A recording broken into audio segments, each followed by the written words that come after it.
மாண்புமிகு பொதுப்பணித்துறை அமைச்சர் அவர்கள். மாண்புமிகு பொதுப்பணி முடிச்சிட்டோம். முடிச்சிடா. பொதுப்பணித்துறை அமைச்சர் முடிச்சிட போதும். மாண்புமிகு உட்காருங்க, நீங்க பேசுங்க. மாண்புமிகு பொதுப்பணித்துறை அமைச்சர்.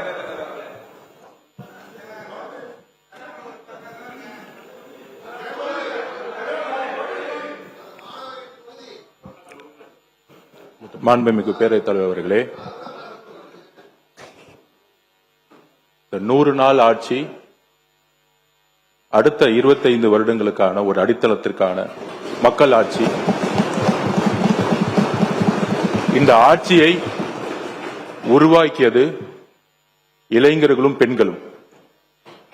அதற்கு நாங்கள் எப்பொழுதும் உண்மையா இருப்போம்.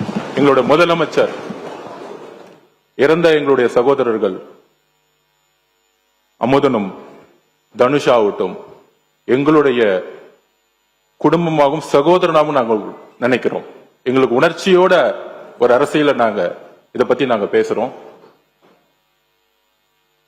இதை பற்றி மாண்புமிகு 2 அமைச்சர்களும் விளக்கினார்கள். என்ன நடந்தது, அதற்கான தகுந்த நடவடிக்கை என்ன அப்படி என்று. குறிப்பாக ட்ரக்ஸ், போதை ஒரு முக்கியமான பிரச்சனைங்கிறது மாண்புமிகு அனைத்து கட்சி சட்டமன்ற உறுப்பினர்களும் மூத்த உறுப்பினர்களும் அது கடுமையான நடவடிக்கை எடுக்கணும்.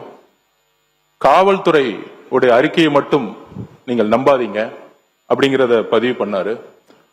குறிப்பாக கம்யூனிஸ்ட் கட்சியுடைய தோழர் ஆகட்டும், அதிமுகவுடைய சட்டமன்ற உறுப்பினராகட்டும், அனைத்து கட்சி உறுப்பினர்களாகட்டும், நாங்கள் உறுதியாக கூறுகிறோம், காவல்துறையுடைய அறிக்கையா இல்லை காவல்துறையா இல்லை இறந்த சகோதரியின் தாய்னா எங்க முதலமைச்சர் ஒரு தாய் பக்கம் தான் நிற்பார். உறுதியாக சொல்றோம். விசாரணையில் எந்த விதமான அழுத்தங்களும் இந்த ஆட்சியில் எப்பொழுதும் ஏற்படாது. அரசியல் அழுத்தமா இருக்கட்டும். நேற்றே நானும் முதலமைச்சருடைய ஆணையின்படி நானும் திரு ராஜ்மோகன் அவர்களும் பள்ளித்துறை அமைச்சரும் சென்றோம். தனுஷ் அவர்களுடைய வீட்டில் சென்றோம். ஒரு குடும்பத்தை சந்தித்தோம். 4 கோரிக்கை வச்சாங்க. கிட்டத்தட்ட 12 பேர் கைது செய்யப்பட்டிருக்கீங்க. இன்னும் சில பேர் இதுல இருக்காங்கன்னு சொல்ல உடனடியாக முதலமைச்சர் கவனத்துக்கு சொன்ன விசாரணை நடந்துகிட்டு இருக்கு. இறந்த தனுஷோடைய அடக்கம் இடத்துல ஒரு கல்லறை வேணும்னு சொன்னோம்.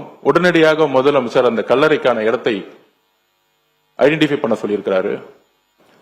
அவர்களுக்கான வன்கொடுமை சட்டத்தின்படி அவர்களுக்கான உரிய இழப்பீடை இன்றைக்கு கலெக்டருக்கு கொடுக்க சொல்லி முதலமைச்சர் உத்தரவிட்டிருக்காரு.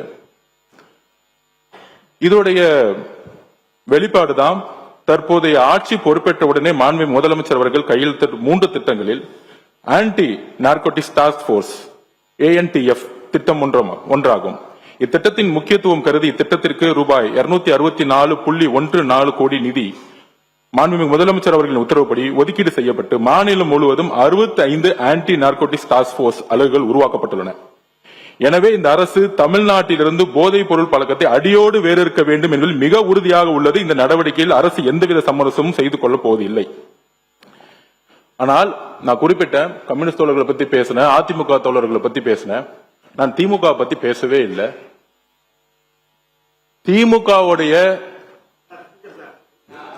எதிர்கட்சி என்ன சொல்ல இல்ல என்ன சொல்ல வரதான் தெரியாம நிறுத்துக்கணும். என்ன திமுகவுடைய எதிர்கட்சி அங்க 57 பேர் இருக்காங்க. நாங்க எந்திரிச்சோம்னா அந்த சபைய அவங்க பேசவே முடியாது. எதிர்கட்சி தலைவர் பேசும்போது நாங்க எந்திரிச்சோம்னா அதாவது மாண்புமிகு சபை மாண்புமிகு என்ன பேச விடுங்க. மாண்புமிகு பொதுப்பணித்துறை அமைச்சர் சொன்ன கருத்தை நான் ஏற்க முடியாது. மாண்புமிகு பொதுப்பணித்துறை அமைச்சர் சொன்ன கருத்தை ஏற்க முடியாது. அதை மட்டும் அவைக்குழு நீக்குகிறேன். நீங்க பேசுங்க.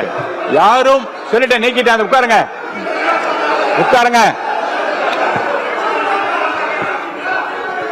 உட்காருங்க உட்காருங்க. மாண்புமிகு பொதுப்பணி இல்லைங்க.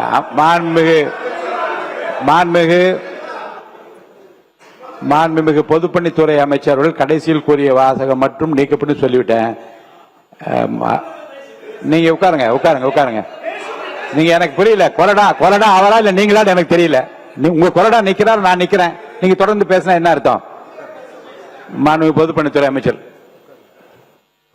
சபாநாயகருடைய இருங்க சார். சபாநாயகருடைய உத்தரவுக்கு நாங்க கட்டுப்படுறோம். நாங்க சொல்ல வந்ததுன்னா, எதிர்க்கட்சி தலைவர் பேசும்போது அரசின் மீது பல்வேறு குற்றச்சாட்டுகள் வைத்தார். நாங்கள் ரொம்ப அமைதியா இருந்தோம். ஒரு குரல் கூட நாங்க பேசல. ஆனால் ஒரு ஜனநாயகப்படி எங்களுடைய கருத்துக்களை கேட்க வேண்டும். அதற்கு எதிர்க்கட்சி தலைவரா இருக்கும் கொறடாவும் அதுக்கு ஒரு ஆணையிடணும். நாங்க எந்திரிச்சு பேசும்போது குரல் கொடுக்கிறது அவைக்கு உடைய மரபு மீறிய செயல்ங்கிறத நான் திரும்பி பதிவு பண்றேன். அப்ப ஆதாரத்துடன் பேசுறேன். இப்பொழுது எதிர்க்கட்சி தலைவரா இருந்தவர் அன்றைக்கு டெப்டி சிஎம் இருந்தாரு.